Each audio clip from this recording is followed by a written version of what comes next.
स्वागत है आपका बी न्यूज नेशन में। मैं हूं आबिद हुसैन शेख। मीटर बैज बड्डी कारोबार के खिलाफ बड़ी कार्रवाई। गदग पुलिस ने मीटर बैज इलीगल मनी लैंडिंग रैकेट के खिलाफ बड़ी कार्रवाई शुरू कर दी है। आरोपी मनोहर के घर और ऑफिस पर एक साथ 6 जगहों पर रेड की। एसपी रोहन जगदीश के मार्गदर्शन में बनाई गई स्पेशल टीम ने इस ऑपरेशन को अंजाम दिया। पुलिस के मुताबिक मनोहर कट्टी मनी लोगों को ज्यादा बैज बड्डी पर पैसा उधार देता था और बदले में ब्लैंक चेक्स, बॉन्ड पेपर्स और प्रॉमिसरी नोटिस अपने पास रखता था। आरोप है कि पैसा वसूली के लिए लोगों को धमकाया भी जाता था। रेड के दौरान पुलिस ने 150 से ज्यादा चेक्स, 65 से ज्यादा ब्लैंक बॉन्ड्स पेपर, 422 ग्राम सोना, लाखों रुपये कैश और कई अहम डॉक्यूमेंट्स जब्त किए हैं। कुछ शराब की बोतल्स भी सीज की है। पुलिस ने रेड के दौरान एसपी रोहन जगदीश ने बताया कि लोकल इंटेलिजेंसी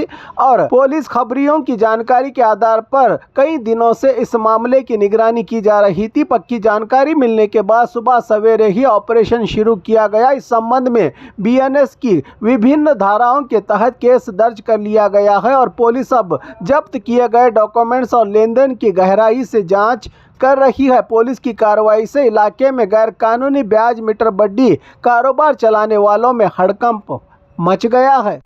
ಗದಗ ಜಿಲ್ಲೆಯಲ್ಲಿ ಆಗಿರಲಿ ಅಥವಾ ನಗರ ಭಾಗದಲ್ಲಿ ಆಗಿರಲಿ, ಯಾರು ಈ ಹಣನ ಸಾಲದ ರೂಪದಲ್ಲಿ ನೀಡ್ತಾರೆ ಮತ್ತೆ ಅದನ್ನ ಮತ್ತೆ ಹಿಂಪಡಿಬೇಕು ಅಂತ ಹೇಳಿ ಯಾರು ಜನರಿಗೆ ತೊಂದರೆ ಕೊಡ್ತಾರೆ ಅಥವಾ ಮನಿ ಲೆಂಡಿಂಗ್ ಮಾಡ್ತಾರೆ, ಅವ್ರ ಬಗ್ಗೆ ಇನ್ಫಾರ್ಮೇಶನ್ ಸಂಗ್ರಹಣ ಮಾಡೋದ್ರಲ್ಲಿ ನಮ್ಮನ್ನ ನಾವು ತೊಡಸ್ಕೊಂಡಿದ್ವಿ. ಈ ಸಮಯದಲ್ಲಿ ನಮ್ಗೇನು ಮಾಹಿತಿ ಹೆಚ್ಚಾಗಿ ಬರ್ತಾ ಇತ್ತು ಅಂತ ಹೇಳಿದ್ರೆ, ಈ ಬೆಟ್ಗಿರಿ ಭಾಗದಲ್ಲಿ ಒಬ್ಬ ಮನೋಹರ್ ಕಟ್ಟಿಮನಿ ಅಂತ ಹೇಳಿ ಈ ಬಡ್ಡಿಗೆ ಹಣವನ್ನು ನೀಡ್ತಿದ್ದ. ಮತ್ತೆ ಜನರಿಗೆ ಈ ಖಾಲಿ ಬಾಂಡ್ಸ್ ಆಗಿರಲಿ ಅಥವಾ ಅವ್ರದ್ದು ಚೆಕ್ಸ್ ಆಗಿರಲಿ ಅಥವಾ ಏನೋ ಒಂದು ಪ್ರಾಮಿಸರಿ ನೋಟ್ಸ್ ಆಗಿರಲಿ, ಇಂಥದನ್ನ ಅವನು ತನ್ನ ಹತ್ರ ಇಟ್ಕೊಂಡು ಹಣನ ಪಾವತಿ ಮಾಡ್ತಿದ್ದ. ಮತ್ತು ಇಂಟ್ರೆಸ್ಟ್ ಕೂಡ ಭಾಳಷ್ಟು ಚಾರ್ಜ್ ಮಾಡ್ತಿದ್ದ. ಮತ್ತು ಅವನ ಹತ್ರ ಯಾವುದು ಅಧಿಕೃತ ದಾಖಲಾತಿ ಇಲ್ಲದೆ ಈ ರೀತಿ ಜನರಿಗೆ ಕಷ್ಟ ಉಂಟು ಮಾಡ್ತಿದ್ದ. और खबरों के लिए देखते रहिए बी न्यूज नेशन।